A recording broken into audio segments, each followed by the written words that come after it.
Sama-sama kita berikan tepuk tangan yang luar biasa bagi Tuhan kita. Sama-sama tundukkan kepalamu, kita bersatu di dalam doa. Bapa yang baik, Bapa yang kami sembah di dalam nama anak-Mu yang tunggal, Tuhan kami Yesus Kristus. Kami yakin dengan iman Tuhan Yesus sudah bersama dengan kami di ibadah di tempat ini. Baik jemaat-Mu yang di Nias, baik jemaat-Mu yang ada dimanapun mereka berada, jemaat online. Kami percaya firman-Mu berkata di mana ada roh Allah, di situ ada kemerdekaan. Kami percaya hari ini kami pulang bawa kemerdekaan. Kami pulang bawa yang terbaik dari kerajaan surga. Terima kasih atas pemakaian-Mu, atas tim pujian penyembahan. Hamba-Mu berdoa, pakai juga hamba-Mu untuk boleh menjadi saluran berkat. Lidah bibir perkataannya dikuasai dari surga. Kiranya melalui pelantaan hamba-Mu ini, Tuhan boleh bergerak melalui pelayanan hamba-Mu ini Tuhan. Agar setiap kata kalimat yang keluar, biar nama Yesus saja yang dipermuliakan. Hamba-Mu berdoa, meminta kepadamu, pakai lidah bibir hamba-Mu Tuhan. Taruh perkataan-Mu dalam perkataanku. Taruh isi hati-Mu dalam hatiku. Agar sungguh genaplah firman Tuhan. Mereka datang tidak sama waktu mereka pulang. Mereka pulang bawa hanya yang terbaik dari surga. Yang datang dengan putus asa pulang bawa kekuatan yang baru. Yang datang dengan letih lesu berbeban berat, mereka pulang bawa kelegaan. Apapun yang datang dengan sakit penyakit dengan masalah, kami percaya Yesus kami adalah jalan keluar dari segalanya. Tuhan, kami menyerahkan setiap jengkal tanah tempat ini, setiap acara, setiap alat yang kami pakai disucikan, dikuduskan dengan darah Yesus. Tempat ini penuh dengan kemuliaan Allah. Allah Roh Kudus, Engkau disambut di tengah-tengah umat-Mu. Di dalam nama Bapa, Putra dan Roh Kudus, di dalam nama Tuhan kita Yesus Kristus. Sidang jemaat Allah Gereja Tiberias Gading Nias yang siap diberkati firman Tuhan, sama-sama dengan bangga kita katakan amin. Kita berikan kemuliaan, tepuk tangan bagi Tuhan kita.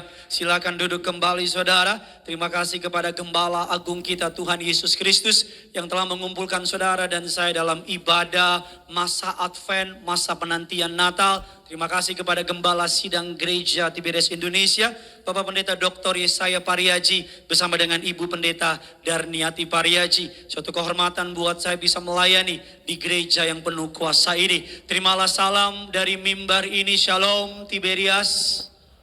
Masih belum semuanya bisa lebih semangat lagi. Shalom Tiberias. Apa kabar semuanya saudara?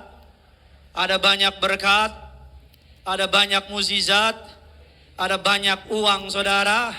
Saya belum melihat tangan-tangan yang bangga punya Tuhan Yesus bisa lambaikan tangan saudara. Sekali lagi kita kasih tepuk tangan dulu yang luar biasa. Keluarkan pulpen saudara, keluarkan catatan saudara. Kita akan belajar sebuah tema yang menarik, masih di dalam rangkaian khotbah mengenai Natal. Tugas kami para pendeta mengajar saudara mengapa Natal begitu penting bagi iman orang percaya.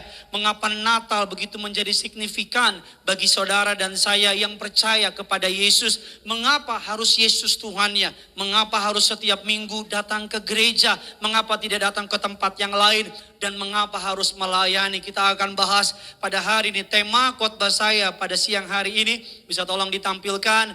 Don't miss Christ this Christmas. Jangan melewatkan Kristus di Natal ini saudara. Bukan hanya di Natal ini, tapi jangan melewatkan Kristus di Natal berikutnya.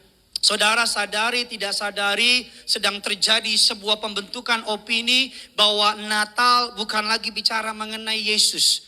Bahwa Natal bukan lagi bicara mengenai iman kekristenan. Sedang terjadi sebuah pembentukan opini bahwa Natal adalah sebuah hari raya liburan aja gitu. Bahkan beberapa survei di lembaga survei di Amerika cukup mengejutkan. Beberapa dari mereka lebih sering mendengar kalimat Santa Claus daripada nama Yesus sendiri. Bahkan beberapa anak kecil di survei mereka lebih pengen ketemu Santa Claus daripada ketemu sama Yesus sendiri. Dunia, kebudayaan, kultur dan sebagainya sedang menarik fokus saudara dari merayakan Natal karena Yesus datang ke dunia. Sedang menarik fokus saudara bukan lagi tentang Yesus, tapi ini sekedar seasons of holiday. Padahal bahwa Yesus adalah reason for the season. Yesus adalah alasan kita merayakan Natal. Katakan amin. Kita bisa merayakan Natal karena kita tahu 2000 tahun yang lalu Yesus datang ke dunia. Itu alasan sebenarnya Yesus, saudara dan saya merayakan Natal. Kita buka dasar firman Tuhan terambil dari Injil Lukas 19 ayatnya yang ke-10. Lukas 19 ayatnya yang ke-10. Yang sudah di sana, sama-sama dengan saya katakan, saya pasti diberkati. Yuk sama-sama kita baca. 3, 2, 1, ya. Sebab,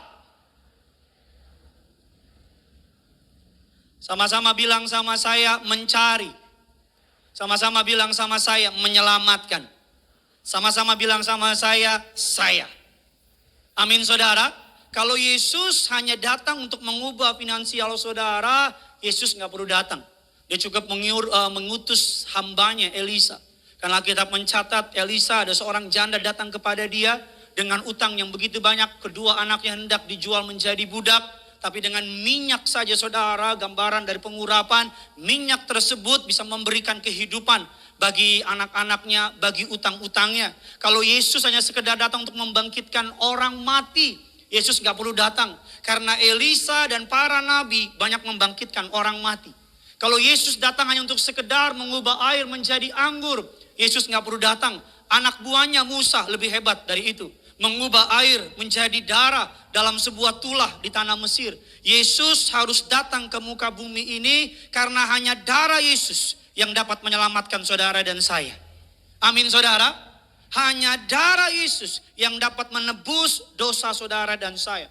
That's why Alkitab menggambarkan manusia adalah sebuah makhluk atau seorang makhluk atau sebuah individu yang paling gampang kehilangan fokusnya kepada penciptanya. Yang paling gampang terhilang hubungannya sama Tuhan. That's why di Alkitab ada 3 parabel. Ada tiga perumpamaan mengenai hilang. Walaupun ceritanya berbeda, tapi tiga-tiganya mengandung arti yang sama. Yang pertama adalah domba yang hilang. Yang kedua adalah koin yang hilang. Yang ketiga anak yang hilang. Ketiganya ini menggambarkan saudara dan saya. Domba yang hilang, koin yang hilang, anak yang hilang. Ketiganya terhilang di dalam hubungannya sama Tuhan. That's why sebabnya Yesus harus datang untuk menyelamatkan saudara dan saya. Katakan amin. Alkitab katakan saudara dan saya, Yesus datang ke dunia. Tetapi di masa-masa yang lalu, ketika Yesus datang ke dunia, ada beberapa orang yang melewatkan kelahiran Kristus. Kita akan belajar beberapa orang tersebut dan kita akan masuk mengapa harus fokusnya Natal ini adalah Yesus. Tiberias, Gading, Nias, dan di rumah. Saudara siap diberkati? Kita kasih tepuk tangan sekali lagi buat Tuhan kita. Tokoh yang pertama yang melewatkan Natal namanya adalah Raja Herodes. Dalam Injil Matius 2 ayatnya yang ketiga, sama-sama kita baca. Injil Matius 2 ayatnya yang ketiga. 3, 2, 1, ya. Ketiga, kata terkejut diterjemahkan dengan kalimat troubled, terganggu, irritated, terintimidasi. Orang Majus datang menjumpai Herodes dan berkata, di manakah raja orang Yahudi yang baru lahir itu? Padahal raja yang baru menjabat, sedang menjabat, namanya siapa? Herodes. Herodes dia dengar kabar ada raja orang Yahudi, padahal dia adalah raja orang Yahudi. Ketika orang Majus mendengar datang kepada Herodes membawa kabar ini, Herodes terkejut, terganggu. Karena Herodes adalah gambaran dari saudara dan saya. Kita mau menjadi raja atas hidup kita. Kita mau memegang kendali atas hidup kita. Kita mau memegang kontrol atas hidup kita. Kita tidak mau diatur oleh yang lain. Kita hanya cari Tuhan kalau mentok. Kita hanya ingat Tuhan kalau dokter bilang ada kanker di hidup kita. Kita hanya sungguh-sungguh cari Tuhan kalau masa sukar datang dalam hidup kita. Herodes adalah gambaran orang yang pengen pegang kendali. Sejarah mencatat setiap kali manusia berusaha memegang kendali atas hidupnya, ujung-ujungnya masalah. Setiap kali manusia mengandalkan kekuatannya, ujung-ujungnya masalah. Setiap kali manusia mengandalkan koneksinya, ujung-ujungnya masalah. Tapi setiap kali manusia mengandalkan Yesusnya, ujung-ujungnya mukjizat. Amin saudara. Ujung-ujungnya pasti mukjizat.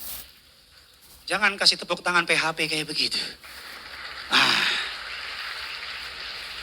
Kalau tepuk-tepuk, kalau enggak. Kalau panas-panas, dingin-dingin lah engkau. Yesus lahir, Herodes dia merasa terganggu, dia merasa terintimidasi, dia merasa takut. Makanya selalu saya mau bilang, mengikuti Yesus diperlukan sebuah komitmen sepenuh hati, katakan amin. Mengikuti Yesus nggak bisa 30, 60, 70 part-time nggak bisa. Makanya menerima Yesus, kita buka ayatnya. Dalam Kolose 2, ayatnya yang ke-6. Sama-sama kita baca. 3, 2, 1, ya. Kamu, karena itu, kalau saudara baca ayat ini secara gramatikal, bahasa Indonesianya salah. Karena kamu telah menerima Kristus Yesus Tuhan kita. Karena itu hendaklah hidupmu tetap di dalam. Seharusnya kalau menerima barang itu bukan kita di dalam dia, tapi dia di dalam kita. Kalau saudara terima barang itu jadi milik saudara, maka barang itu di dalam saudara, bukan saudara di dalam dia. Ayat ini menggambarkan, berkali-kali saya ulang sekali lagi, ayat ini menggambarkan bahwa menerima Yesus berbeda dengan menerima barang. Menerima barang di bawah kendali saudara. Tapi menerima Yesus di bawah kendali saudara. Yesus, saudara dan saya di bawah kendali Yesus. Amin saudara. Kita lihat saudara, saya akan buktikan sama saudara, ada beberapa ilustrasi yang memberkati saya. Saya bisa lihat saya ke depan. Ada 2 tipe orang Kristen di dalam hidup ini. Tipe Kristen yang pertama, tipe Kristen yang kedua. Tipe Kristen yang pertama, anggap aja hidup saudara dan saya. Sebentar saudara. Ya, yang haus. Saya kasih air. Setelah itu panaskan 30 menit. Setelah itu taruh daging babinya. Kalau saudara menerima Yesus dengan menerima barang, anggap aja ini saudara dan saya. 2 tipe orang Kristen di muka bumi. Kristen yang pertama Kristen batu. Batu ditaruh dalam air. Saya mau tanya sama saudara. Batu di dalam air, dalam batu enggak? Oh enggak ngerti, saya ulang ya. Ini memang kebanyakan makan babi jadi bingung dia. Batu saya taruh dalam air. Batu dalam air, dalam batu enggak? Enggak. Menerima Yesus harus seperti kapas. Kapas dalam air di dalam. Banyak orang Kristen menerima Yesus seperti batu. Dari luar kelihatannya ikut Yesus. Dari luar kelihatannya cinta Yesus. Dari luar kelihatannya sungguh-sungguh sama Yesus. Tapi ketika dilihat dari dalam, kosong. Saudara tahu pohon Natal ini? Biasanya pohon Natal, tolong ambilkan pohon Natalnya. Biasanya pohon Natal, di bawahnya ada kado. Dan kita semua tahu kadonya kosong. Semua rumah sama ya. Mama saya juga begitu. Di rumah pohon Natalnya gede, kadonya di bawah nggak ada isinya. Saya tanya buat apa Ma? Kalau tamu lihat biar bagus. Pohon Natal ini, orang yang menerima Yesus, tetapi tidak sungguh-sungguh tinggal di dalam Yesus. Sama seperti kado-kado yang tadi. Dari luar kelihatannya bagus. Dari luar kelihatannya cantik. Dari luar warnanya bagus. Tapi ketika dibuka, kosong. Merayakan Natal tanpa Yesus adalah sebuah kebodohan. Sama seperti yang ulang tahun Yesus. Yang kita rayakan Yesus. Yang ulang tahun dia. Tapi kita merayakan ulang tahun tanpa mengundang si punya ulang tahun. Halo? Saya pulang aja gimana saudara? Ini kayak bukan jemaat Nias pada umumnya nih. 25 Desember kita orang Kristen percaya bahwa itu adalah ulang tahunnya Yesus. Kita merayakan Merry Christmas karena Christ himself itu yang penting, bukan yang lain. Kita merayakan Natal, tapi kita lupa merayakan kelahiran Yesus, tapi yang ulang tahun gak kita undang. Itu akan menjadi ulang tahun yang paling aneh semuka bumi. Yang ulang tahun saya misalnya. Saudara rayakan ulang tahun saya. Tapi saya nggak diundang. Ulang tahun siapa itu? Halo? Atau saudara ulang tahun saya diundang sama saudara. Tapi sampai di undangan rumah ulang tahun yang acaranya katanya soal saya, katanya tentang saya. Tapi sampai di ulang tahun, saya dicuekin. Saya nggak diajak ngomong. Atau ulang tahun saya hadir. Tapi bukan tentang saya. Tapi tentang orang-orang di luar situ. Banyak orang merayakan Natal, mengakunya nama Yesus, untuk Yesus. Tetapi yang dia rayakan, semuanya tentang dia.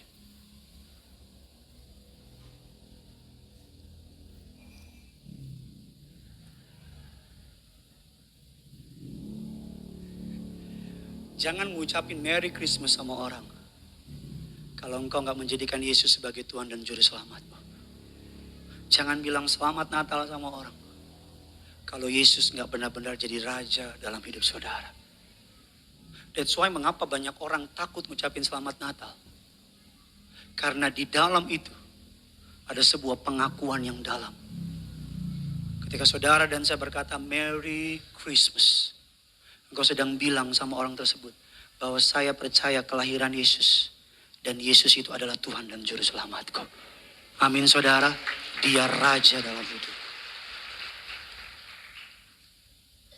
Saudara cari di Alkitab. Kalau ada saya ajak makan. Di warteg terdekat. Ayat tentang pohon Natal. Saudara cari di Alkitab. Ayat tentang Santa Claus. Maka Allah berkata kepada Santa Claus, gak ada. Bukan berarti gak boleh pasang pohon Natal. Silakan, jangan besok-besok tiba-tiba jemaat Gading membuang pohon Natal. Akibat pengajaran pendeta sesat. Saya juga pasang pohon Natal di rumah. Tapi ada banyak orang. Natal. Ayo kumpul Natal, ayo makan Natal, ayo jalan-jalan, ayo tukar kado. Tapi Yesusnya ketinggalan. Yang paling penting dilupakan. Amin saudara. Tokoh yang kedua, kita lihat lagi firman Tuhan. Tokoh yang kedua namanya pemilik penginapan. Pemilik penginapan, bisnis sedang bagus. Tamu lagi banyak karena Kaisar Agustus mengeluarkan sebuah perintah untuk melakukan survei. Semua orang harus kembali ke tempat asalnya. Jadi Maria, Yusuf kembali ke tempat asalnya. Pada masa itu belum ada PPKM level 2, level 3, dan level 4. Jadi mereka kembali ke asalnya di Bethlehem. Sampai di Bethlehem karena lagi high season. Karena lagi tingkat okupansi lagi tinggi. Owner, pemilik dari penginapan itu bahagia. Karena penuh, banyak customer, banyak orang lain. Bisnis sedang bagus, ekonomi sedang bagus, klien sedang banyak. Saking mereka sibuk sama usahanya, saking mereka sibuk sama bisnisnya. Ketika pemilik hidupnya datang, namanya Yesus. Pemilik penginapan melewatkan Yesus. Selalu saya bilang sama saudara, iblis gak akan menyerang ketika engkau kuat dan sehat. Iblis akan lihat saudara, di gereja dia gak akan serang saudara. Dia akan bilang kalau dia gak bisa halangi saudara ke gereja, dia akan halangi engkau untuk menyembah. Kalau dia gak bisa halangi saudara menyembah, dia akan halangi engkau untuk berdoa di malam hari. Miskin cobaan, kaya juga cobaan. Iblis akan bikin saudara sibuk. Dia akan kasih tokomu banyak pembeli. Dia akan kasih usahamu rame. Dia akan kasih pekerjaanmu, jabatanmu naik. Dia akan bikin engkau sibuk sama pekerjaanmu. Sampai saking sibuknya engkau burn out. Gak punya waktu untuk doa. Gak punya waktu untuk cari Tuhan. Ketika engkau capek, ketika engkau lelah, bam! Biar yang di lantai 2 tidur, dia bangun langsung. Ketika engkau capek, iblis punya strategi. Dia tahu sekarang engkau lagi kuat, dia biarin. Dia bikin kau sibuk. Kerjaan lagi banyak. Bukankah itu yang sedang terjadi di sekitar kita? Natal kita sibuk kejar target. Natal kita sibuk kejar A, B, C, D. Kita sibuk hiasin pohon Natal. Kita sibuk tukar kado dan sebagainya. Sampai-sampai kita gak punya waktu. Di rally Natal ini saya pelayanan dari Senin sampai Sabtu. Besok pergi ke Medan. KKR. Kembali hari Kamis pimpin di Citagaren. Jumat ada pelayanan. Sabtu di Boston. Terus pelayanan. Tapi mama saya selalu bilang sama saya, jangan sampai sibuk melayani pekerjaan Tuhan, tapi Tuhan yang gak dilayani. Amin. Jangan sampai sibuk melayani Tuhan, tapi hubunganmu sama Tuhan berantakan. Kemarin saya pimpin Natal di BCP, ibadah jam 7, jam 3 udah penuh jemaat. Jam 5 udah gak muat lagi. Izin sama gembala, jam 6 kita mulai, pada ibadah jam 7. Jam setengah 7 udah khotbah. Lagi khotbah ada surat. Pak, jemaat di depan penuh banget. Bagaimana Pak? Saya bilang tanya kepada Yesus. Pulang dari BCP jam 1. Rame banget kan kalau Natal begitu. Ya kan? Ini Natal nih, pasti gak muat Nias. Di BCP 2000 waktu belum pandemi penuh. Di Mega Bekasi, kapasitas 3.000 sampai 4.000 penuh. Sampai pengerja bilang, Pak banyak jemaat muka-muka baru. Saya bilang bukan muka baru muncul dia. Natal penuh, tapi nanti lihat Minggu. Hari Natal 4.000, hari Minggu 1.000 juga gak nyampe. Pasca Jumat Agung datang. Tapi paskanya gak datang. Itu cuman mati tapi gak bangkit.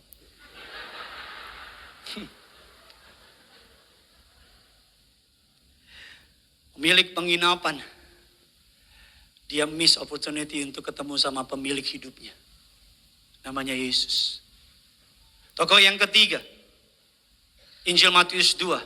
Ayat yang keempat, kelima dan keenam. Sama-sama kita baca. 3, 2, 1, ya. Maka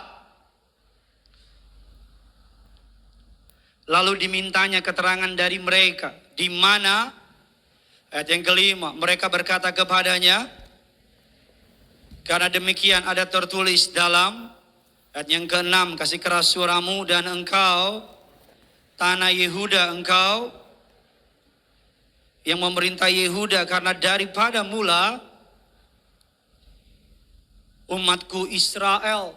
Alkitab katakan Herodes dan penginapan, mereka tahu tentang Yesus. Mereka tahu cerita itu. Bahkan yang membuat break my heart lebih dalam lagi, para imam kepala, para ahli Taurat, zaman sekarang pendeta, pastor, para teologi kan dipanggil sama Herodes, para pendeta, pastor, ayo, pendeta, ayo, yang ngerti firman, ayo. Herodes tanya satu-satu. Herodes bilang sama mereka, di dia Ibrani saudara. Dibilang di mana lahirnya itu Debata? Di mana lahirnya raja itu? Saya mau tanya, para kepala imam, para ahli Taurat tahu firman gak? Para kepala imam, para ahli Taurat tahu nubuatan itu gak? Tahu. Bahkan saya mau bilang bandingkan dengan orang Majus. Orang Majus ribuan, puluhan ribu kilometer dari Irak, Mesopotamia menuju ke yang namanya Bethlehem. Beberapa sekolah percaya butuh 2-3 tahun karena hanya malam mereka berjalan melihat bintang. Siang gak ada bintang. Waktu itu belum ada Waze. 500 meter rumah Petrus. 700 meter rumah Potifar. Hati-hati. Gak ada. 2-3 tahun tapi orang Majus willing to doing anything. Rela untuk extra mile untuk cari Yesus. Padahal kepala imam, ahli Taurat, mereka tinggal di Yerusalem. Yesus lahir di Bethlehem. Itu gak jauh Pak. Itu dekat. Rasakan akan kayak Yesus lahir di belakang rumahnya. Kayak Kelapa Gading ke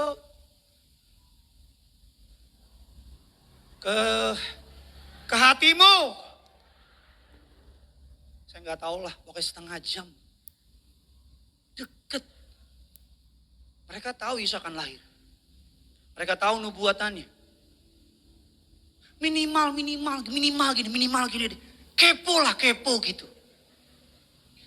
Dia datang deh, coba cek siapa tahu bener. Mereka lihat gak? Mereka datang gak? Kak, apa yang mau saya bilang? Buat apa tahu banyak? tapi gak ngelakuin. Buat apa ngerti banyak, tapi gak berbuat. Lebih baik tahu sedikit, tapi ngikutin. Amin. Kita tahu harus mengampuni. Mengapa engkau gak mengampuni? Kita tahu harus hidup dalam kasih. Mengapa kita gak mengasihi? Orang Majus, mereka taunya gak banyak, tapi mereka cari Yesus. Ahli kepala, ahli Taurat, mereka tahu. Yang ayat yang kita baca tadi ditulis dari nubuatan Nabi Mika. Nabi Mika menubuatkan 700 tahun sebelum kelahiran Yesus. Dia memprofesai bahwa akan lahir King of King, penyelamat, Savior of the world, namanya Yesus, Immanuel. Kalau ada buku yang menubuatkan sesuatu 700 tahun sebelumnya, tempatnya, waktunya, ciri-cirinya, dan penggenapan itu terjadi atas yang dinubuatkan oleh buku itu, saya percaya buku itu perlu kita percaya. Betul apa tidak? Kalau ada buku yang menulis dinubuatkan 700 tahun dan benar-benar kejadian nubuatannya, saya percaya buku itu harus kita saya percaya Alkitab kita sangat dapat dipercaya. Amin saudara. Para ahli Taurat, para imam kepala, mereka tahu Yesus lahir di belakang, tapi mereka nggak datang. Bukan soal seberapa banyak kita tahu, tapi seberapa banyak firman Tuhan semakin kau tahu, gak akan mengubah apa-apa hidupmu, kau cuma tahu. Firman Tuhan akan mengubah hidupmu kalau ketika engkau melakukan firman itu. Amin saudara. Kita buka satu ayat yang terakhir. Saudara berpikir bahwa malam Natal adalah malam yang sweet, romantis, malam yang peace, gitu ya. Padahal yang sebenarnya malam Natal adalah malam yang mengerikan. Malam Natal adalah malam di mana banyak isak tangis. Karena Herodes benci kepada kelahiran Yesus, Alkitab katakan laki-laki baru lahir, anak bayi baru di bawah 2 tahun, dibunuh. Beberapa komentari mengatakan bahwa di Bethlehem terjadi banjir darah. Sungai menjadi merah karena darah para bayi. Darah para ayah, darah para ibu yang melindungi anaknya. Jadi di malam kelahiran Yesus adalah malam yang mencekam, malam yang menakutkan di Bethlehem pada masa itu. Itu yang terjadi ketika manusia berusaha pegang kendali dalam hidupnya. Itu yang terjadi ketika manusia berusaha pegang kontrol dalam hidupnya. Setiap kali manusia berusaha pegang kendali dalam hidupnya, maka setiap kali itu yang buruk pasti terjadi. Saudara, malam Natal adalah malam yang mengerikan pada masa itu. Dan mengapa Yesus harus jadi pusat dari kita merayakan Natal? Kita akan baca satu ayat saudara. Karena Natal adalah malam di mana Allah, amarah dari Allah, God's anger, dicurahkan. Kita lihat firman Tuhan dalam Matius 8 ayat yang ke-23 dan ke-27. Lalu Yesus naik ke dalam perahu dan murid-muridnya pun mengikuti dia. 24 saudara.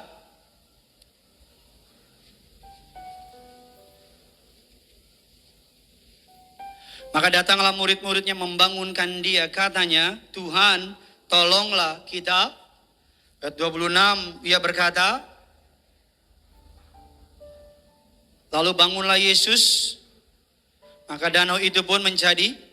Ayat 28, dan heranlah orang-orang itu katanya, sehingga angin dan danau pun taat. Saudara sering dengar ayat ini. Alkitab katakan Yesus sedang jalan-jalan sama murid-muridnya. Di tengah-tengah perjalanan bersama dengan murid-muridnya, Yesus tertidur. Alkitab katakan datang angin topan badai, melanda kapal itu. Alkitab setiap kali menyebut angin topan badai itu berbicara mengenai amarahnya Tuhan. Bicara mengenai masalah badai kehidupan dan sebagainya. Yesus muridnya 12 rasul, gambaran dari suku Israel. Gambaran dari Israel, saudara dan saya adalah Israel rohani. Saya akan buktikan nanti di ending ayat saya, saudara. Ketika Yesus naik ke perahu, dia tertidur, datang badai. Badai itu besar sekali. Saking besarnya dapat mencabut rumah. Saking besarnya dapat membuat airan laut menjadi bergejolak. Saking besar, saya pernah pelayanan di Manado. Naik kapal menuju suatu tempat. Ketika badai, apalagi di bulan Desember seperti ini, saudara, minta ampun. Kalau badai itu atau topan angin ombak itu datang, itu perahu kita di bawah, ombaknya di atas. Minta ampun. Cuman bisa doa doang. Karena gak mungkin keluar dari kapal laut, lewat. Di situ semua tiba-tiba jadi rohani. Pokoknya di tempat itu jadi KKR, kecil-kecilan. Minta ampun. Jadi ketika Yesus tertidur, ada badai menghantam mereka. Hancur, badai menghantam kapal itu dan mereka semua ketakutan. Tapi yang menarik ketika Yesus muncul, badai adalah gambaran dari amarah Bapa di surga. Badai adalah gambaran dari amarah Tuhan. Manusia telah begitu dalam jatuh dalam dosa. Manusia telah begitu dalam jatuh dalam yang namanya pelanggaran. Bahkan dosamu satu hari kemarin saja cukup untuk membuat Allah menyeret engkau ke pintu neraka. Apalagi dosamu yang dulu-dulu. Dosamu yang satu hari lalu aja cukup untuk mencabut engkau ke api neraka. Ketika badai itu datang, Yesus muncul di tengah-tengah badai. Dan ketika Yesus muncul, amarah Bapa di surga melihat anak yang dikasihi menjadi tenang. Kita lihat satu ayat terakhir. Saudara diberkati, amin. Yunus 1. Ayatnya yang ketiga dan ayatnya yang ketujuh. Tetapi Yunus bersiap untuk melarikan diri ke Tarsis, jauh dari hadapan Tuhan. Ia pergi ke Yafo dan mendapat di sana sebuah kapal yang akan berangkat ke Tarsis. Ia membayar biaya perjalanannya lalu naik ke kapal itu dan berlayar bersama-sama dengan mereka ke Tarsis. Jauh dari hadapan Tuhan, ayat yang keempat, saudara. Tetapi maka terjadilah sehingga kapal itu, awak kapal menjadi takut, masing-masing berteriak-teriak kepada siapa? Allahnya, dan mereka membuang ke dalam segala muatan kapal itu untuk meringankannya. Tetapi Yunus telah turun ke dalam ruang kapal yang paling bawah, berbaring di situ. Lalu apa? Tertidur nyenyak. Ayatnya yang ke-6, datanglah sambil berkata, bagaimana mungkin? Bangunlah, berserulah kepada Allahmu, barangkali sehingga kita tidak apa? Binasa. Lalu berkatalah mereka satu sama dengan yang lain, marilah kita buang undi supaya kita mengetahui karena siapa kita ditimpa oleh malapetaka ini. Mereka membuang undi dan Yunuslah yang kena. Ayat yang ke-8 sama-sama kita baca sahutnya. Ayat yang ke-12 sahutnya kepada mereka, campakkan aku ke dalam laut, maka laut akan menjadi reda, dan sebab aku tahu bahwa karena akulah badai besar ini. Ayat 15 kita baca ayat terakhir. 1, 2, 3. Kemudian lalu mencampakkannya ke dalam laut. Lalu sama-sama bilang sama saya, laut berhenti mengamuk. Yunus adalah tipologi dari gambaran Yesus di perjanjian lama. Yunus masuk ke perut ikan 3 hari. Beberapa teolog sepakat dia bukan hidup tapi mati. Ketika dia dilumbuntakan oleh ikan besar itu, Allah berkata kum, berasal dari kalimat talita kum, artinya bangkitlah, hiduplah. Yunus adalah gambaran dari Yesus di perjanjian lama. Ketika ada badai, badai adalah gambaran the anger of God, amarahnya Tuhan. Ketika Yunus dilempar ke dalam laut, detik itu juga laut menjadi apa? Tenang. Ketika ada badai, ketika Yesus muncul, laut menjadi tenang. Apa maksudnya? Apapun masalah hidup saudara, apapun badai kehidupan saudara, apapun tantangan yang saudara hadapi, tampilkan Yesus. Maka masalahmu pasti reda. Maka badai kehidupanmu pasti dikalahkan. Maka tantanganmu akan berubah jadi kemenangan. That's why Natal ini it's all about Jesus. Natal tahun depan, semua tentang Yesus. That's why mengapa gereja Tiberias sangat menghormati, sangat menghayati darah Yesus. Karena kita percaya ketika kita mengangkat darah Yesus, segala yang jahat tidak berkuasa sama kita. Karena ketika kita mengangkat darah Yesus 2022 kita nggak perlu takut. Karena darahnya masih berkuasa sampai selama-lamanya. Amin saudara. Kita nggak perlu takut apapun ancaman di depan. Karena darah Yesus. Ketika engkau mengangkat darah Yesus, engkau sedang mengangkat bukti kwitansi lunas. Paid. Dibayar lunas. Beberapa waktu lalu di baptisan, ada satu rombongan gereja, bukan gereja Tiberias, datang dibaptis. Saya pernah cerita sama saudara. Sampai di kota asalnya, dimarahin.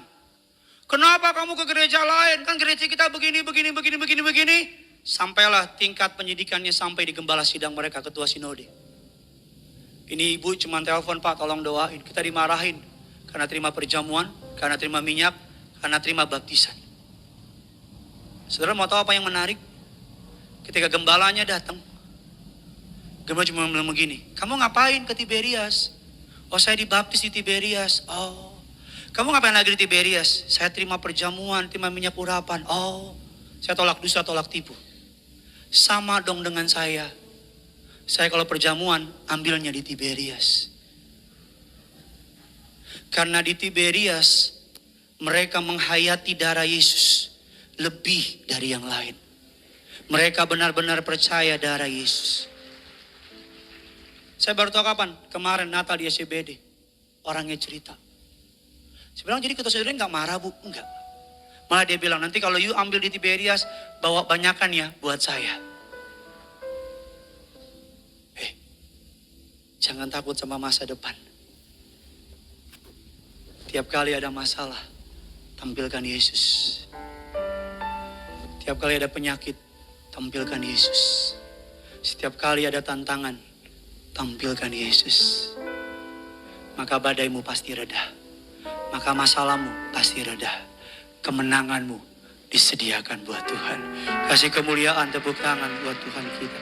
Sama-sama kita bangkit berdiri, kita datang sama Tuhan.